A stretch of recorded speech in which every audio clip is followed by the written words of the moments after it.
नमस्कार माझ्या बालमित्रांनो, आज आपण 15 ऑगस्ट स्वातंत्र्य दिनाच्या भाषणानिमित्त जमा झालेलो आहोत. आज आपण इथे उभे आहोत स्वातंत्र्याच्या 78 वर्षाच्या प्रवासानंतर.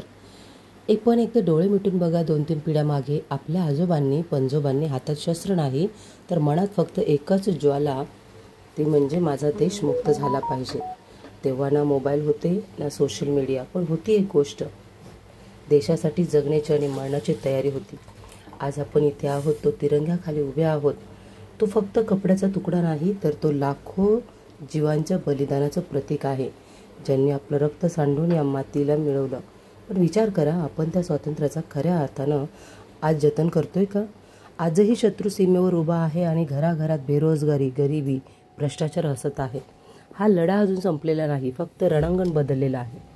माझ्यासाठी देशभक्ती म्हणजे 15 ऑगस्टच्या शुभेच्छा देणं नाही, तर रोज सकाळी उठून एक चांगला नागरिक म्हणून जगणं, आपल्या कामात प्रामाणिकपणा, आपल्या बोलण्यात सचोटी आणि आपल्या कृतीत एकता, हीच खरी देशभक्ती होय.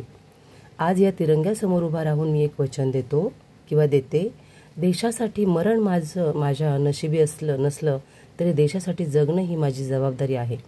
जय हिंद, जय भारत. एवढे बोल